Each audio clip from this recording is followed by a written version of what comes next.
Welcome to Health Stealth Radio, where we move away from the mundane to gather insights from the shadows of enterprise and patient cybersecurity. Yes, we surely believe that traditional themes like endpoint software and zero trust are critical, but given massive advances in AI, remote and wearable device hacking, and data hostage negotiators, there's a much darker side to cybersecurity, and not everyone is quite willing to talk about it in public. Health Stealth Radio will thrive on these topics and encourage fireside spats to debate them. Here's your host, Frank Cutitta. Thank you again to our audience for coming back to the second episode of Health Stealth Radio. The theme of the program is insights from the shadows of cybersecurity related to patients and clinicians.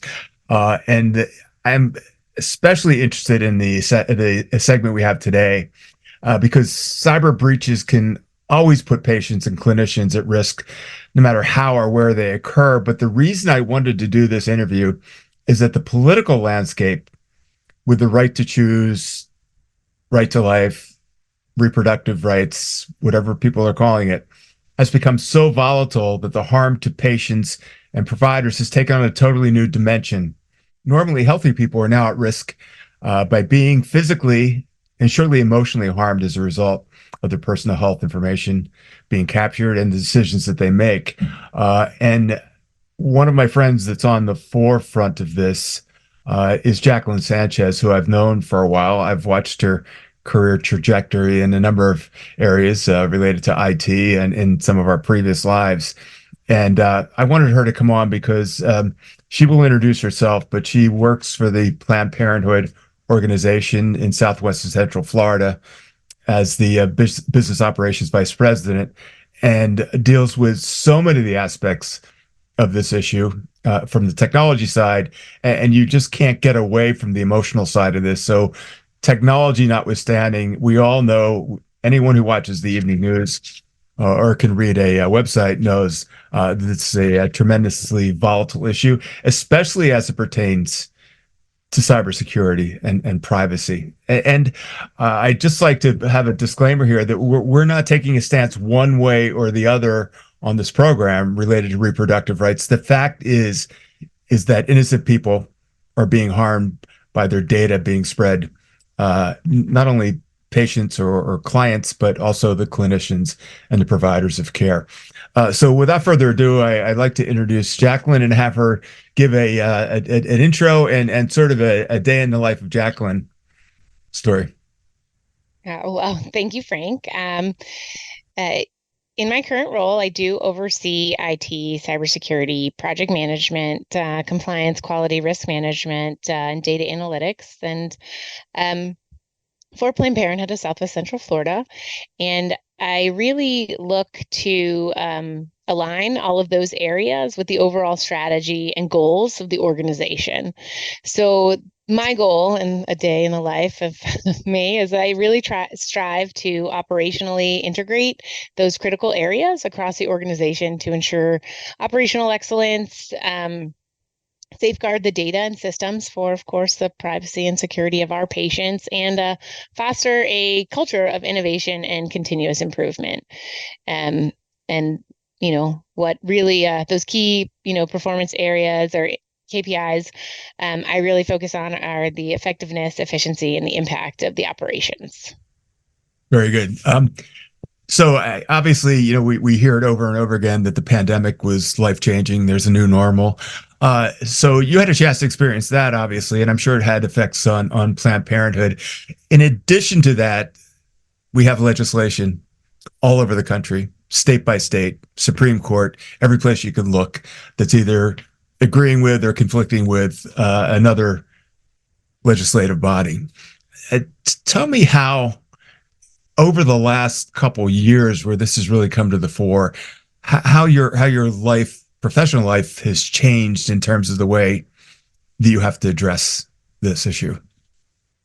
Yes, great question. Thank you. I will say, actually, in all healthcare, and especially in this landscape, right, it is very vital for service providers to prioritize privacy and security. I do feel that over the last decade and even more, recently, you have seen technology grow and actually play a bigger role in all areas of healthcare and the service delivery, right? You mentioned the pandemic, switching to remote work, telehealth, all of the different pieces, even how we access and, seek out services.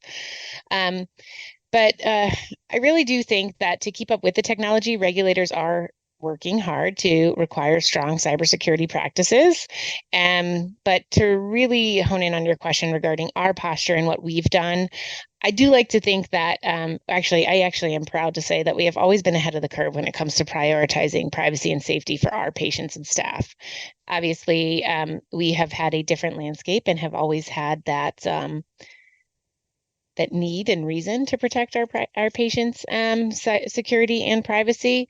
But therefore, many of those industry best practices that you see coming out and those standards that, that are really, cutting edge and really looking to prioritize cybersecurity, we've been doing them for years, right? So, and I do like to think that PPSWCF on my end is on the cutting edge when it comes to protecting the privacy and security for both our staff and patients. And we continue to build on that every day as you see those regulations and laws come out to limit and restrict, some of the care that we're able to provide. Interesting. So in some of our previous talks, we've looked at the equity issue in some of the sessions that we've done, and as with equity, I mean, sometimes you look for equity in all the wrong places. We just look at people, the color of the skin, and we don't really even look at the implicit aspects of equity. This isn't an equity session that we're doing here on the radio, but I think, and hopefully you agree, that there are the subtleties of cybersecurity as well as it relates to the field that you're in, and sometimes looking for these cybersecurity issues related to reproductive rights, for example. We're looking in all the wrong places. What are some of in your experience, what are some of the more subtle areas that we wouldn't normally think of where people are being hacked or their data is being scoured for money, or just for we just had a session earlier on hacktivism. What are some of the more subtle aspects of this that people would see that they wouldn't normally think of? Yeah, so that is a great question. And that, bias in data and technology and healthcare is definitely something I'm passionate about. And it can creep up in any scenario, right? Especially with the growing use of technology tools and digital tools. Many risks are there, right? So the typical hack, for example, where, stolen credentials, somebody steals your data, right? That's not what we're looking for.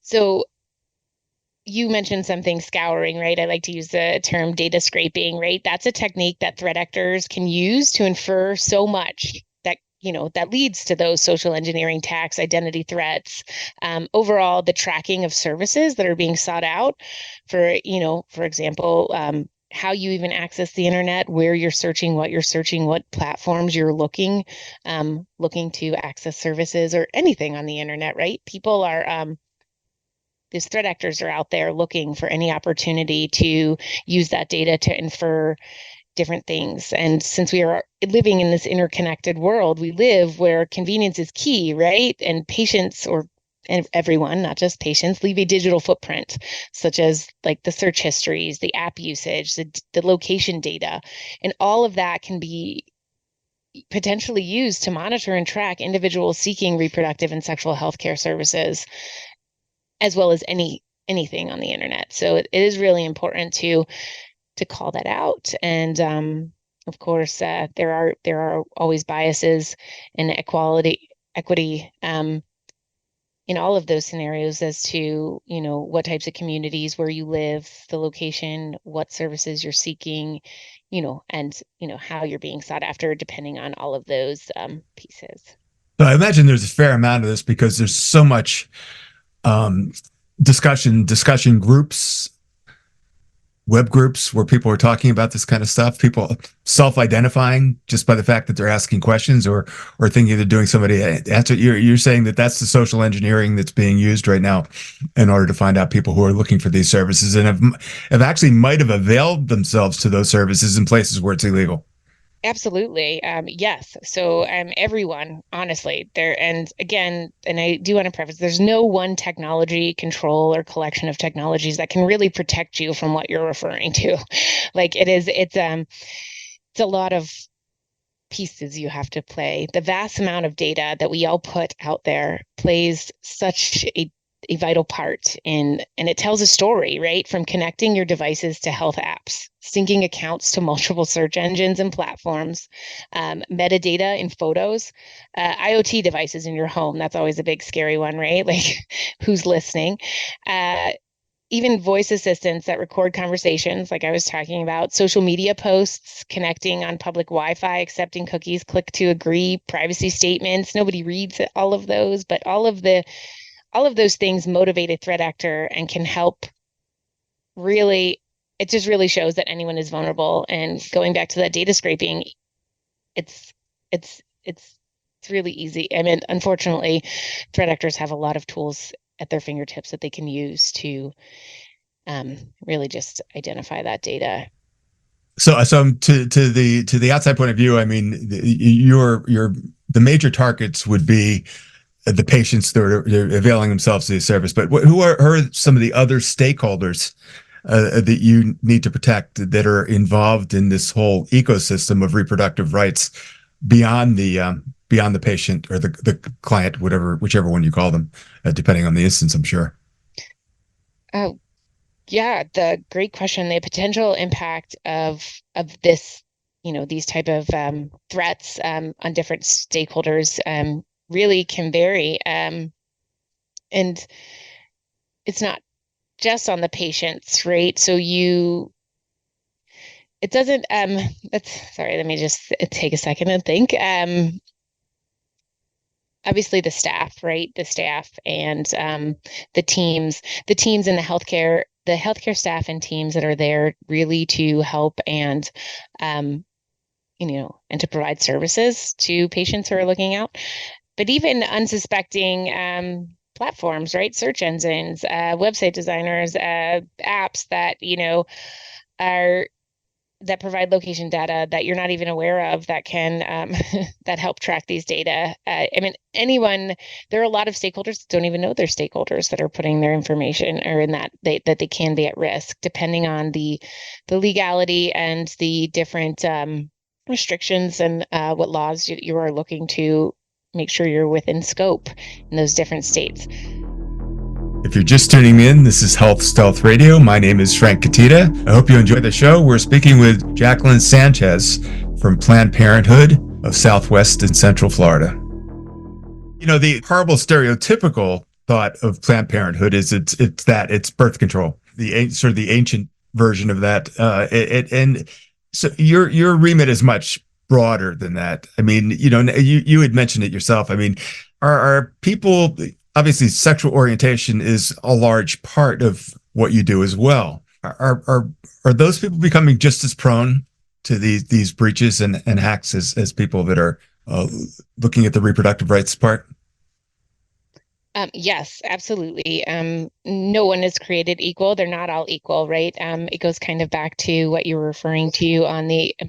So we were talking a little bit about who is equally as prone to hacks and privacy situations, in addition to the people that are looking for right to choose, and right to choose could be determined by sexual orientation too. I have the right to choose my own sexual orientation, and you were saying that it at this point those people are just as vulnerable as others that you would have on the birth rights.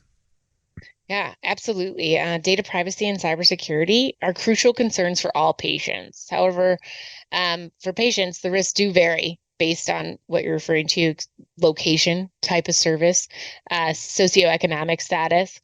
For instance, patients seeking services or even information on services for reproductive health, right? STDs, contraception, LGBTQ plus, transgender care, all of those, they use technology, right? And that digital presents a significant risk for all types of patients. And unfortunately, the data tracking and surveillance shuts the search histories, the app usage, the data, the location data can potentially be used to monitor and track those individuals seeking services for, gender affirming care, all of those pieces. And yeah, the threat actors are seeking out specific platforms to not only, and this is another big risk, not only identify and monitor, but also inject misinformation and false truth, right? And false trust about services. So that's another risk that, is out there. So publishing false information and promoting unsafe practices,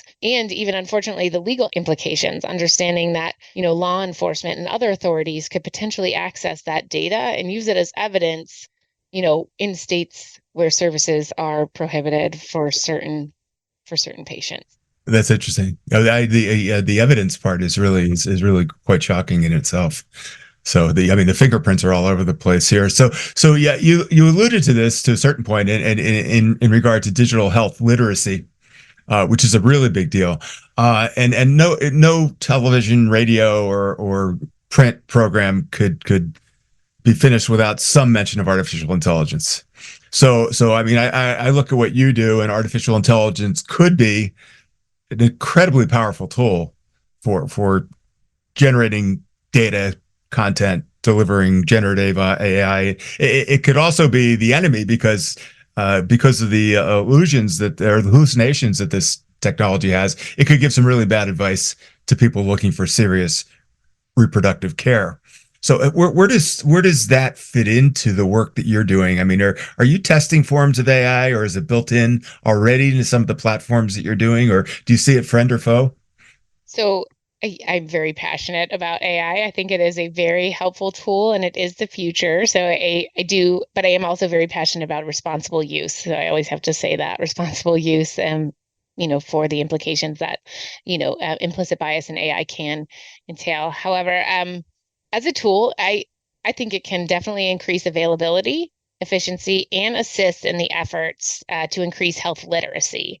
You really can. When you say availability, do you mean physical availability, like availability of care? Yeah, availability of, depending on what you're looking for, right? So and of course, with the tagline that it has to be secure use and all of that. But yeah, it provides availability to some areas that where there isn't, right? Even if it is health education and to really assist, it really has the potential to provide accessible and comprehensive health information. Again, I'm fascinated by it, right? It is amazing how AI systems can analyze vast amounts of data of medical literature and deliver insights, right, on patient data or in a user-friendly way that's easy to ingest as, someone who is not a medical professional, right? So, and this can be definitely beneficial where resources are not readily available. Again, there is serious risk associated with AI, especially with health information. Again, I am very passionate and motivated about the safe and responsible equitable use of AI, because there is still so much work that can be done and needs to be done about AI models and their training, equity, and privacy. So I always want to make sure that's being said. There have been many studies about harm and impact of implicit bias in healthcare AI, and we know that AI systems are only as good as the data they are trained on, and that inaccurate, incomplete, potentially inequitable data can lead to dissemination of inaccurate or misleading health information, which can be dangerous. So as much as I am very passionate and an advocate for the use of AI, it's really important that we understand it can be dangerous, especially if patients are relying on this information to make health-related decisions. And at Planned Parenthood, PPSWCF, we do see the risks in these programs. However, we are constantly balancing and incorporating changing technologies in order to best serve our patients. Because it's not going away, and you don't want to miss the boat on AI. And you can really help a lot of people with its benefits. So, it's a balance. Do you think there's a period, or maybe it's happening right now, where people like yourselves or people in my profession for other things are putting in prompts just to see how literate it is about health? or about reproductive rights. I mean, we just see it had me. I asked it to tell me about Frank Cutitta, and it got me confused with Ben Crenshaw, the golfer, and it gave a very flattering description of my golf career, but never mentioned I was in media or in healthcare or anything like that. I mean, is that something you think is becoming standard fare for people to just start field testing this and asking it the questions that Planned Parenthood would normally ask humans, and to see what kind of response you get? That is a great question, and I'm super interested about this topic as because I'm very passionate about it. I also want to make sure it works well, right? So one of the big risks with generative AI and these chatbots is actually prompt injection, right? So that they learn off of questions, right? So not only that is actually a risk for these models continuing to prompt them with misinformation, right? So that's how you test the model, and you can really just inject some bad data into it, and that is one of the risks, and that is how it is exploited in that way. I do think there has been studies out there where people have tried to use ChatGPT for healthcare information, and it comes out completely wrong, which is okay, because that's not really what it's there for. I think educating yourself and being knowledgeable and knowing, and I think there is a lot of in this time, what you're using it for, what the benefits are, and really understanding how you are going to use it, and for searching yourself, which I really am awesome. You got to know what that AI and what it's learning off of. So you don't know where that data is coming from. Is it being fed by a database that was, scraped from which sources? So it's hard to answer, but I'm just very now motivated to go ask ChatGPT about myself now. So thank you. Yeah, I have it. I have my students write a paper and hand it in, and then I tell them to go back and have ChatGPT write the same paper without them knowing they were going to do it. So they can't cook the books. They can cook the book sometimes, because if the one they wrote is the one that they got from ChatGPT, I know where they got the original work. So I want to ask you. I mean, in the time that we have, I mean, you got to spend some time on the other side, sort of in the vendor community, right? And the sort of the dark side, I guess you would call that. It's as I have. What did you learn? Or I mean, are the vendors that you see in your business becoming sensitive to those very specific, unique issues like you're having with Planned Parenthood and some of the issues that you face? How are they building this into the products and the smarts in these products? Great question. And I know we've had conversations about this, and we've definitely talked about vendor and, a vendor as your strategic partner. I think it also, I think it's definitely a game of cat and mouse, right? Because you can only develop as fast as you can. And that is where on the vendor side, it presents a lag in technology, right? Every day, every second, a new risk is coming out, a way to compromise data. And for, companies and vendors to keep up with those, it is difficult, right? So sometimes they're a little bit behind the ball. And also identifying a vendor that knows enough about your organization, like Planned Parenthood, or partner with your organization to almost know what you need before you need it. That is what's important. So on the vendor side, having that strategic vendor partner, but I do think as a whole, as any vendor, it is hard to keep up and to develop a product, or to have a product fast enough to meet the needs. But I do know that I really think it's hard for them to keep up with that. And depending on what type of vendor you have, if it's someone who's just really looking to make a sale, it's like with any product, you need someone who's really passionate. Regardless of the industry. Yeah. Yeah. Have you ever had just sort of a closing question here, because we're running out of time. Have you ever had a vendor, because of the nature of the demographic that you deal with, has been somewhat hesitant to get involved in doing business with you because they're on the other side of the thinking process? Absolutely. So we go through a very rigorous vendor assessment piece and screening, and one of them, I mean, we do like to actually be equitable with all our, with all vendors and make sure, but definitely being aligned with our mission is really important. Mm-hmm. And sometimes that's not easy for people to do, right? Absolutely, yes. Yeah, interesting. I never thought about it until you were talking, that there's some that just like Chick-fil-A closes on Sundays or Hobby Lobby, you'll have a certain emotional and social conscious that I just was curious if tech companies have that. So, and you seem to be confirming that without having to get into detail that it does happen. So there's sort of an interesting bias of its own. So I am sorry we're running short on time here. I just want to thank you again. You're always great to have on my panels and now on the radio program. And I hope we could have you back again for updates with new things. And I want to talk to you again about some of the newer equity issues that are coming out there, because we've had some very good conversations about implicit bias in really crazy places, not only to mention the kinds of things we say in terms of emails and stuff like the words we used. You had a great resource for me on that. So thank you again. And thank you to our audience with Stealth Health Radio. I hope you tune in again next week for our next broadcast. So thank you again. Thank you. Thank you for joining us today in the shadows for this episode of Health Stealth Radio with Frank Cutitta. If you like the program, please be sure to share your comments on our social media sites, or feel free to contact us with suggestions for new and stealthy show themes. We look forward to welcoming you again for our next broadcast. In the meantime, stay safe out there.